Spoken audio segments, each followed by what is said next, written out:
Oh, we're all up in here. We in here. So what's your name, bro? Wayne. Wayne. I'm Daniel. Nice to meet you, dog. Heck yeah. So you said,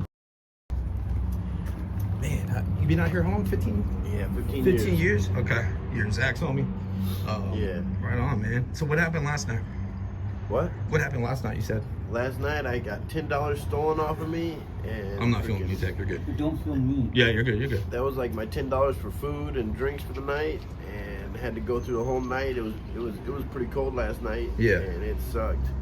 Being homeless is not fun at all, and you know, there's just like my identity got stolen. I used to be going to college, have 5 jobs. I came down here originally to help my sister. Her boyfriend got hit by a truck in an intersection, and he got like vegetabilized, you know, like it went into a coma for 8 months, and they pulled the plug on him, and came down here to help my nephew out, you know, get through school and stuff like that. And it's just horrible, like, you know, what people are willing to do and shit like that. You know, it's not even about who doesn't know. It's about what's the government doing for us, and what's the army doing for us, what's the police doing for us. And they think that they're so good of people, and like really, like, that's just right there. And you know, like, I've been through school. I obviously know vocabulary, and you know, like, I've studied the difference in not in profiling people, but in vocabulary of what people are willing to do and use, you know, like, and it's getting really bad, you know. So what led to you being on the streets? Like, what was that time of life like? I got my identity stolen, and from there it just kind of fell apart. Like my government job, like I lost my government job, and I started door dashing a little bit, and from there I lost my car, and my sister couldn't afford her place anymore, so I got kicked out of there and lost all my things. They got stolen. What kind of government job? It was called what was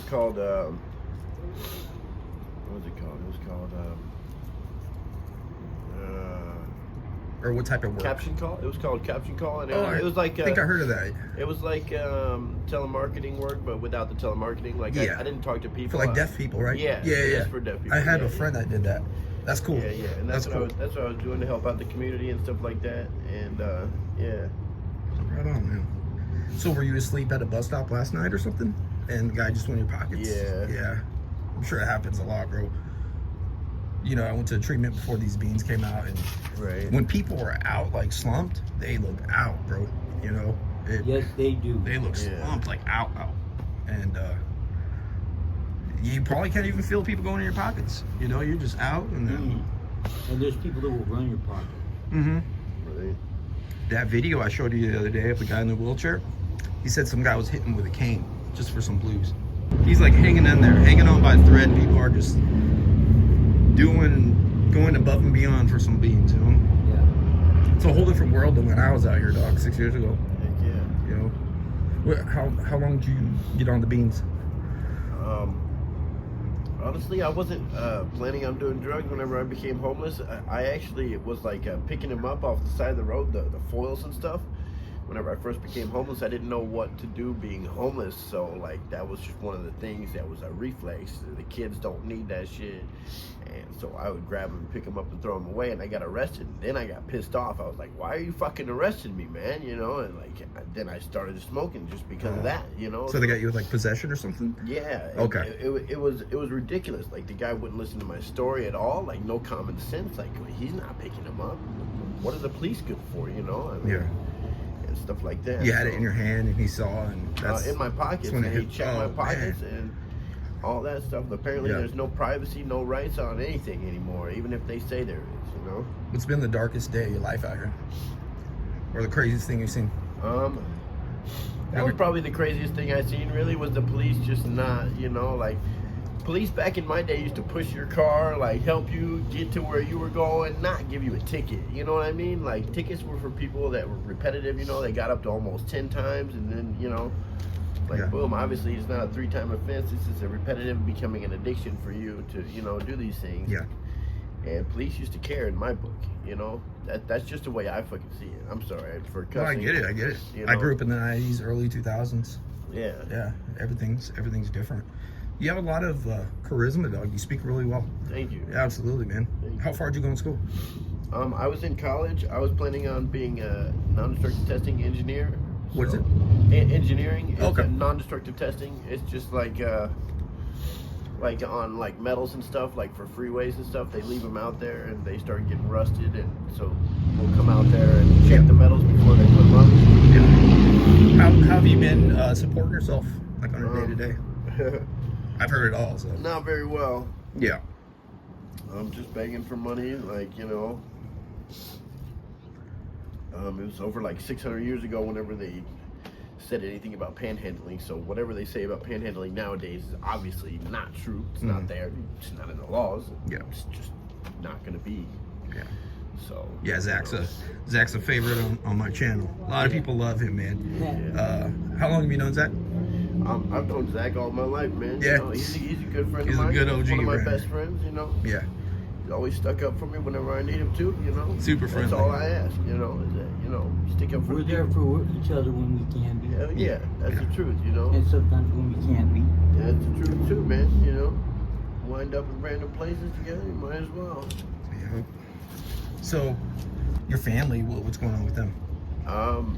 They're in Phoenix doing their thing. I tried to get away from them because I didn't want to drag them down and get their identities stolen and stuff like that. They've been through that stuff before, and I've never really been through that stuff. So, Yeah. you know, it's not one of my favorite things, of identity theft and whatnot. Yeah. And I see a lot of health issues, like throughout. You know, I interview a lot of people, a lot of health issues. Do you have any like health issues, cellulitis or lung type stuff or anything not like that I that? know of, just a little bit of dirt right now. I need a Yeah. shower. I need a shower, and that'll go away. And then It's a trip how some people get the cellulitis and some don't. Some are carriers and some are not. Oh yeah, you mentioned that a while That's back. true. That's true. yeah. I Yeah. happen to be born in Vegas, so I'm one of the lucky ones. Yeah. I got it. Yeah. Yeah. That's interesting, man. So when you think of the future, what do you think about? I hope it gets better soon, you know. Like, it's gonna become one of those things where, you know, people could have done something and they didn't, you know. It's just crazy. Like your future. Like what do you want for your future, your life? Man, honestly, I just want a decent life, you know, like a good life, decent life, and you know, things go in the right direction. You know, if obviously if I care about it and I think about it, I should be doing that. Mm-hmm. And that's what I want, you know, Yeah. more than anything. And I don't want that taken away from me. I don't want that taken away from other people. And you know, You know what I want? I want to rock. Rock. I want to rock. Rock it every day, bro. I want to rock. When I was out, like in my darkest, like in my addiction, I didn't want to wake up in the morning. I was totally cool because I know I'd wake up dub sick. Yeah. My hustle wasn't like up to par, and it was just a struggle every day for like a little dime. You know what I mean? Do you feel like you're in too deep at the moment? Like there's no hope for the future at all? That's good. That's great, bro. I mean, there's always hope. It's possible. A lot of people in the comments that watch these videos, they say, if he or she wants to get clean, they'll do it. So do you believe in that? I believe that not everyone is The odds are educated. against us. I believe that not everyone's educated on what it takes to recuperate your body and what it takes to get off of an addiction type of a drug, and how the mind works. So those are three different things that you have to deal with whenever you're determining whether or not someone can get through these type of steps alone or with some help. Like I know personally myself, I can't go to rehab and expect to get better. I'll come out of the rehab, and by the time my attitude sinks in, I'll go right back to doing the stuff. Yeah. But alone, if I just take a couple of days to myself, I go through the steps just fine, and I'll quit. You know, like. Yeah. And so I know that about myself, but I also know that some people work differently. I've had a couple of friends where I've had to literally get on a go into rehab with them and walk them through the process, and then I'll go back on by myself and then get off and have to see them, 8 years later, And that's just, sometimes that's what you got to do for a friend, And, but it's a lot of, you know, everything's a big process, you know. It's not just one thing or the other, and people don't realize that whenever they're getting into it, and whenever they're trying to get out of it, you know. Are you on like a housing list at all? Something like that? I'm not. Not like that. Okay. Okay. Last question: if any family or friends see this, you want to say anything to them? I love my family. I love you guys, and I hope everything's going well. And that'd be about it. Right on, man. If they ask, I get a lot of emails from family sometimes. They're like, "Where'd you do the interview?" or "How could I get in touch with them?" Do you want me to tell them where you're at, like whereabouts? Just about. Yeah. Okay. That'd be great. Okay. Cool. Great. Right on, man. Well, nice to meet you. Let you guys get back to business. Get back to rocking, huh, Zach? I want to rock. Say bye. Peace. All right. Thank you, bro.